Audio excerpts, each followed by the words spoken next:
Hey everyone, welcome back into the tight end room. I'm here down in Mobile. Just wrapped up day 3 of Senior Bowl practices. A lot of really cool stuff from the tight end room. You can obviously tell that the staff and the people who put this together did a good job evaluating these guys and understanding what their strengths and weaknesses are and what teams are going to want to see. They're going to want to see these guys put into positions where their biggest weaknesses can be exposed and their greatest strengths are going to have to go against the similar strengths of defenders on the other side. And a lot of really cool stuff got put on tape, and it kind of adds a lot of layers to the next few the next few weeks and months of this process.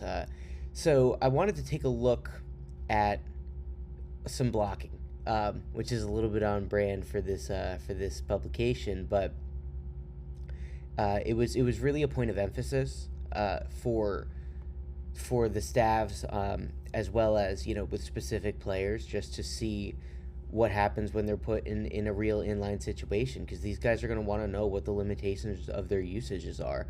They're going to want to know if these guys are slot only players, and how that would change the evaluation. So I think one of the things that I wanted to see and was really curious about was how Harold Fannin Jr. did in line at his smaller size. Um, and he definitely had his moments as a secondary blocker leading through the line onto linebacker, sort of more like a fullback or a big slot would.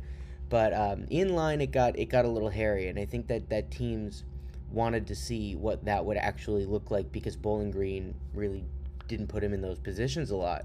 And again, that's what these games are for. So I kind of wanted to take a look at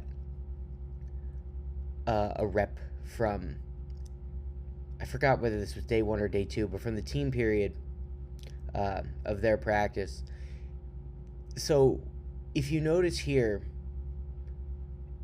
they reduce this safety, who is going to be Ferguson's defender, right down onto him to create this one-on-one here with the defensive end. Which is interesting because you don't see a lot of these kind of front modifications and reductions in games and practices like this. Certainly didn't, but this one kind of gave us an interesting look at something. So the offense is running duo, which, you're trying to get these double teams on the interior, pin everything down. Back has the option to go right up the gut, or he has the option to bounce it. It's sort of the run play of the modern NFL, as I say every time I talk about it. Uh, and the tight end block is the key one. As I say in like all these videos at this point, the front side of duo is the tight end block in the modern NFL. So it's a really interesting data point for GMs. Uh, so this block in particular is a real issue for guys who lack size and who lack the strength to handle defensive linemen on the ball, because there's no assistance. It's not like, a motion across at the snap kick out block where you get that running start. It's not like a pin down crack from the slot where you get the angle and just have to get in the way. It is you and the defender, a hand-to-hand strike, just like an offensive lineman on a defensive lineman, and you have to move him, or stand him up or be moved. So it's really kind of where you get to lay the actual strength and ability bare here. So we'll just look what happens.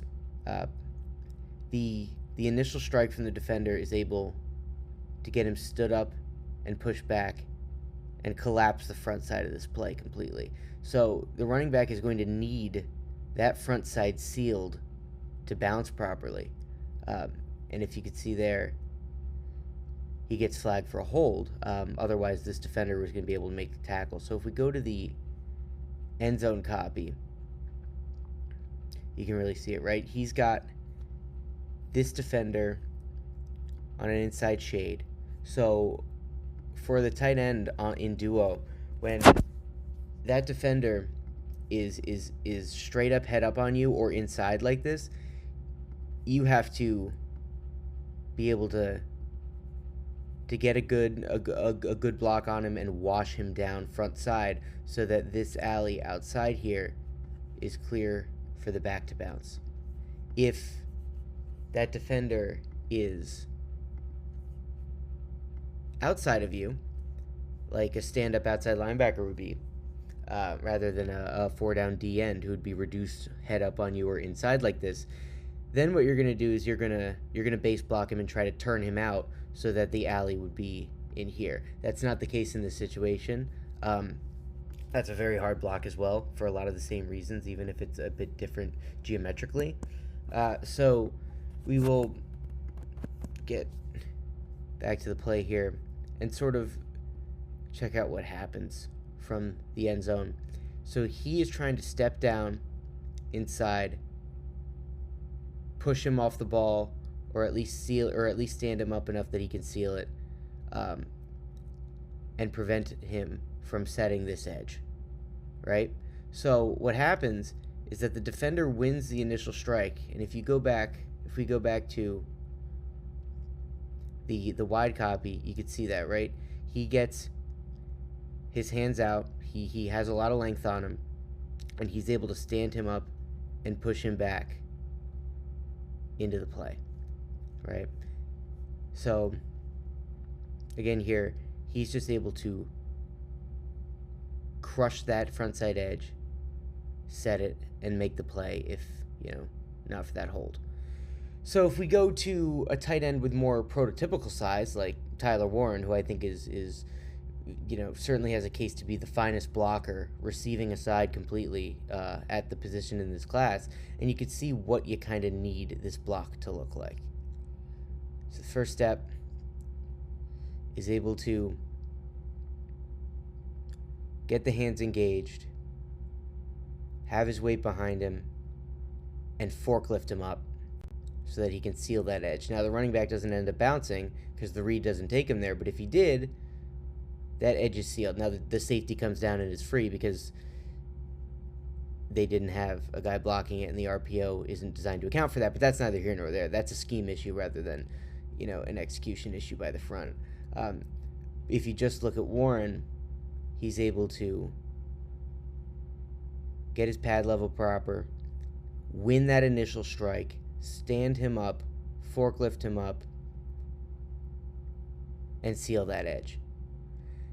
It's what that allows you to do, what that prototypical size and strength allows you to do when you're in, more of a true tight end body, as we see here from the end zone angle, is that it allows you, if the defender screws up and opens himself up, and you get good leverage, good pad level, and a good initial strike, to actually really finish the block. Now, this is counter, not duo, but the block is the same, right? It's that front side seal of that edge who is head up on you or maybe just a shade inside, as you can see. So Warren, because he is able to win that initial strike, take advantage of the defender's open chest, knock him back off balance, and then because he's got his hands placed well, he's got his weight behind him, and he's properly engaged, drive and just take him completely out of the play. Going back to the first clip of Fannin at the Senior Bowl, without the proper size and strength, you just can't really win that initial strike. And if you can't do that, and that defender is in phase and has leverage on you and has strength on you and is able to collapse this front side, you just can't run this play, to that side. And it becomes a huge limitation for the offense because they know, based on, what formations you're in, a little bit about where the ball can and can't go. And so that becomes a limitation scheme-wise and something that defenses can key in on. Because it's basically like if you were to put a slot receiver there, a big slot receiver there, and that tells them a lot. So I think NFL teams were able to get a good look at the guys in this class. He's not alone as far as struggling on these primary blocks on edge defenders here from this spot in this class. But it's what these bowl games are great for, right? True evaluation, controlled settings. These guys are able to kind of run their science experiments about, what these guys do and don't do in different situations instead of going based off college tape that is a little bit more catered to winning games than it is about, evaluating specific strengths and weaknesses. So, a really productive couple days. Fannin definitely had his moments. He was really, really good in red zone on day 3. You can see the some of the juice that made him such a productive receiver, but it's just going to be tough in an actual tight end role, and obviously in a slot role because he's just not a true slot receiver. But like if you use him, as I've been saying a little bit, as I kind of realized watching him insert through the line and lead on those counter plays to linebackers, if you were to use him as like a flex Kyle Juszczyk really creatively, there's a really cool player in here. But it just kind of goes to show you though what kind of size you really really need in a tight end.